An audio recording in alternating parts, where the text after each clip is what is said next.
ప్రమాణపత్రం నువ్వు అడిగినట్టు అసలు ఎందుకు ఇవ్వాలి ప్రమాణపత్రం? మేము అడుగుతున్నాం ఇవ్వాలి.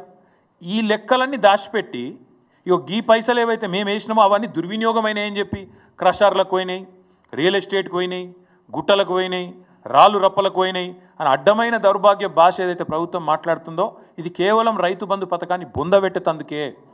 రైతు బంధులో ఏదో జరిగింది, తప్పు జరిగింది అని ముందైతే బట్టగాల్చి మీదేసి ఆ తర్వాత ఆ పథకాన్ని బొందబెట్టడమే ప్రభుత్వం యొక్క ప్రధాన ఉద్దేశం లెక్క కనబడుతున్నది. అందుకే మేము రాష్ట్ర రైతన్నలను అడుగుతున్నాం, నిలదీయండి, ప్రభుత్వాన్ని నిలదీయండి, అడగండి ఎందుకు ఇవ్వాలి ప్రమాణపత్రం. నేను పెట్టిన కదా ప్రజాపాలనల దరఖాస్తు, ఏడవైంది నా దరఖాస్తు అని అడుగుండ్రి. 1,06,00,000 మంది దరఖాస్తు పెట్టిండ్రు ప్రజాపాలనలో. మరి మొత్తం వివరాలు నీ ప్రభుత్వం కాడ ఉండాలి కదా. మరి ఎక్కడ పోయినాయి ఇప్పుడు ఆ వివరాలని? మళ్ళీ ఎందుకు అడుగుతున్నావు? ఎన్నిసార్లు అడుగుతావు? ఇప్పటికే 12 సీజన్లు కేసీఆర్ ప్రభుత్వం వేసింది కదా రైతు బంధు. మరి ఆ ఖాతాలన్నీ నీ దగ్గర ఉన్నాయి కదా. 70 లక్షల మంది ఖాతాలు నీ కాడున్నాయి. 80,000 కోట్లు ఆల్రెడీ ఖాతాలలో పడ్డాయి. వాళ్ళు ఎవరో నీకు ఎరికే, వాళ్ళ సర్వే నెంబర్ ఎరికే, వాళ్ళ మొత్తం విస్తీర్ణం ఎంత, పొలం ఎంత, ఎవరికి ఎంత ఉన్నది అన్నీ తెలుసు నీకు.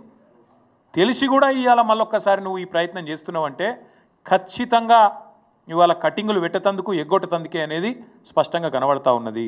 అందుకే మేము రైతులను అంటా ఉన్నాం, నిలదీయండి ప్రభుత్వాన్ని, అడగండి. ఏమడగండి? ఈ పోస్టర్లు ఊరూరా వేస్తాం. ప్రభుత్వం ఇప్పటి వరకు ఎగ్గొట్టింది, ఈ ప్రభుత్వం వచ్చినాక ఎగ్గొట్టింది ఒక్కొక్క రైతుకు మొత్తం అందరు రైతులకు కలిపితే దాదాపు 26,500 కోట్ల రూపాయలు. పోస్టర్లు ఊరూరా వేస్తాం. చెప్పు సమాధానం ఒక్కొక్క రైతుకు. నువ్వు చెప్పిన ప్రకారం ఏమన్నావు? నువ్వు అన్నాడు డిసెంబర్ 3కు ముందు తీసుకుంటే 5,000, డిసెంబర్ 3 తర్వాత తీసుకుంటే 7,500 ఎకరానికి. ఇది రేవంత్ రెడ్డి చెప్పిన మాట.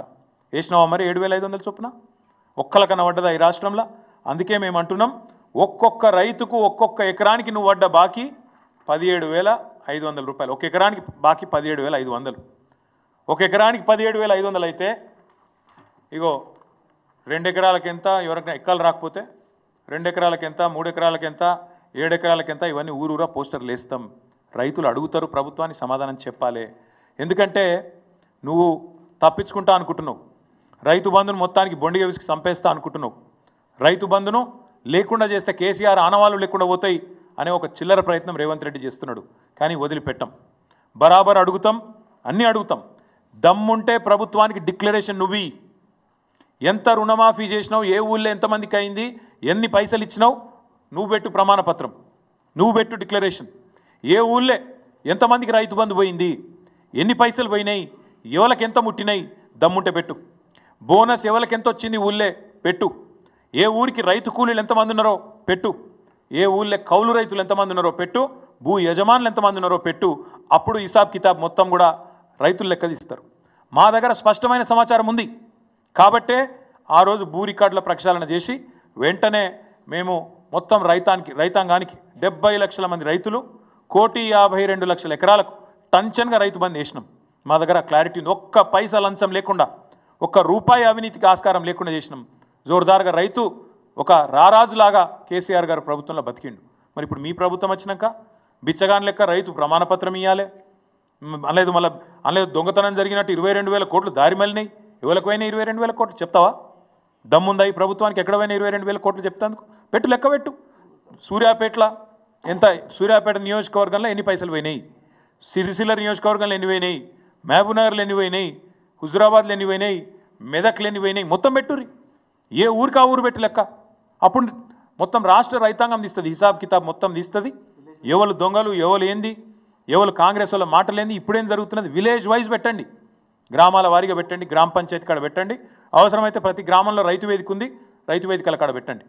మేము ఈ ప్రభుత్వాన్ని డిమాండ్ చేసేది పిచ్చి పిచ్చి వేషాలు, పిచ్చి పిచ్చి ఆలోచనలు చేయకుండా స్పష్టంగా ఈ కొత్త దరఖాస్తులు మళ్ళా ప్రమాణపత్రాలు రాసియాలే అనే పనికిమాలిన ఆలోచనలు బంద్ చేయండి.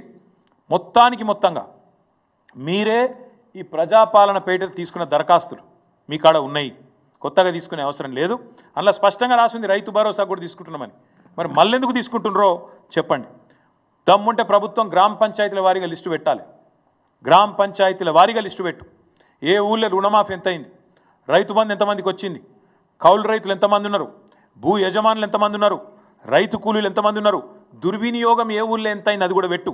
చూస్తాం. అది కూడా సూర్యాపేటలో ఎంత అయింది, సిరిసిల్లలో ఎంత అయింది, ఏ జిల్లాలో ఎంత అయింది, దుర్వినియోగం జరిగింది అంటున్నావు కదా, వాళ్ళ సంగతి చెప్పు.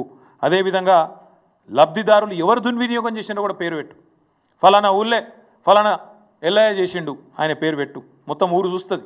ఇక ఆయన పైసలు తిన్నడా లేదా, ఆయనకు పొలం ఉన్నదా లేదా, ప్రభుత్వం తప్పు మాట్లాడుతుందా, నువ్వు తప్పు మాట్లాడుతున్నావా, రైతు తప్పు మాట్లాడుతుందా. ఇలా రైతులను బదనాం చేసే ప్రయత్నం, రైతులను దొంగలుగా చిత్రీకరించే ప్రయత్నం, ఏదో ప్రజల సొమ్ము రైతులు తిన్నట్టు ఇవాళ చేస్తున్న దిక్కుమాలిన ప్రయత్నం ఏదైతుందో దీన్ని ఎంతమాత్రం మేము సహించం. రైతులను బిచ్చగాళ్ళుగా యాచించే వాళ్ళుగా ఈరోజు మేము అనట్లేదు, మీ మంత్రి అంటున్నాడు, వ్యవసాయ మంత్రి అంటున్నాడు రైతులు అడుక్కుంటారా అని. ఏది రైతు బంధు గురించి అడిగితే, రుణమాఫీ గురించి అడిగితే, బోనస్ గురించి అడిగితే వ్యవసాయ మంత్రి అనే మాట రైతులు అడుక్కుంటారా అని మాట్లాడుతున్నాడు. అందుకే మేము అంటున్నాం, ఖచ్చితంగా మీ ధోరణి, మీ ఆలోచన చాలా దారుణంగా రైతులను యాచించే వారిగా చిత్రీకరించే విధంగా, రైతులను దొంగలుగా చిత్రీకరించే విధంగా, రైతులు ప్రమాణపత్రం ఇవ్వాలే అని చెప్పేదైతే మీరు పట్టుబడుతున్నారో ఇది ఎంత మాత్రం సహించరాని దుర్మార్గమైన ఆలోచన. దీన్ని తీవ్రంగా మేము ఖండిస్తున్నాం, తీవ్రంగా వ్యతిరేకిస్తున్నాం, రైతులకు కూడా పిలుపునిస్తున్నాం. మీరు డిమాండ్ చేయండి అధికారులను, ఏమైనా మా ప్రజాపాలన దరఖాస్తులను అడగండి, ఊరూరికి అధికారులను అడగండి, మీరు పెట్టండి లిస్టు, మీరు పెట్టండి ప్రమాణపత్రం, ఎక్కడ పోయినాయి పైసలు, ఎక్కడ దుర్వినియోగం చేసిందని అడగండి, నిలదీయండి. అందరం కలిసికట్టుగా కదం దొక్కుదాం. ఈ ప్రభుత్వం మెడలు వంచి వరంగల్ డిక్లరేషన్ పేరిట కొట్టిన పోజులు ఏవైతున్నాయో, వరంగల్లో వాళ్ళు ఇచ్చిన ప్రమాణపత్రం ఏదైతుందో దాన్ని పట్టుకొని ఒక్కొక్క కాంగ్రెస్ నాయకుడిని నిలదీద్దాం, ఖచ్చితంగా అడుగుదాం, ఏమైంది మీ మాటలు, ఎక్కడ పోయినాయి మీ మాటలు అని చెప్పి ఖచ్చితంగా అడుగుదాం. 22 లక్షల మంది కౌలు రైతులకు ఉత్తరం రాసిండు రేవంత్ రెడ్డి ఎలక్షన్ ముందు. మరి ఆ లిస్టు నీ కాడ లేదా? నువ్వే రాసినావు కదా ఉత్తరం ఆ రోజు, 22 లక్షల మంది కౌలు రైతులని చెప్పు. మరి ఇప్పుడు ఏ ఊళ్ళో కౌలు రైతులు ఎంతమందికి ఇస్తావు, భూ యజమానులు ఎంతమందికి ఇస్తావు, రైతు భరోసా చెప్పు. ఇవన్నిటికీ సమాధానం ఖచ్చితంగా రేపు క్యాబినెట్లో చర్చించి రాష్ట్ర ప్రభుత్వం పారదర్శకంగా చెప్పాలని చెప్పి కోరుతూ, ఈ రైతు భరోసాను, రైతు బంధును కుదించే కుట్ర, బంద్ చేసే కుట్ర, రైతును బదనాం చేసే కుట్ర ఏదైతుందో ఈ విషయంలో మాత్రం మేము ప్రభుత్వాన్ని వదిలిపెట్టం. ఖచ్చితంగా ఈ విషయంలో ప్రభుత్వాన్ని నిలదీస్తూనే ఉంటామని చెప్పి తెలియజేస్తూ, మా పార్టీ నాయకులకు కూడా నేను విజ్ఞప్తి చేస్తూ ఉన్నా, రేపటి నుంచి క్షేత్రస్థాయిలో నియోజకవర్గాల్లో, మండలాల్లో ఎక్కడికక్కడ రైతులను అప్రమత్తం చేయాల్సిన బాధ్యత మనది. ఎందుకంటే రైతు బంధు తెచ్చిందే మనం. స్వాతంత్ర భారతదేశంలో మొట్టమొదటిసారి పథకాన్ని ప్రవేశపెట్టిందే మన పార్టీ, టీఆర్ఎస్ పార్టీ. కాబట్టి తప్పకుండా కేసీఆర్ గారి మానసపుత్రిక అయిన ఈ స్కీమును ఎవరు దీన్ని బొందబెట్టే ప్రయత్నం చేసినా, ఎవరు రైతులను దొంగగా చిత్రీకరించే ప్రయత్నం చేసినా సహించే ప్రసక్తే లేదు.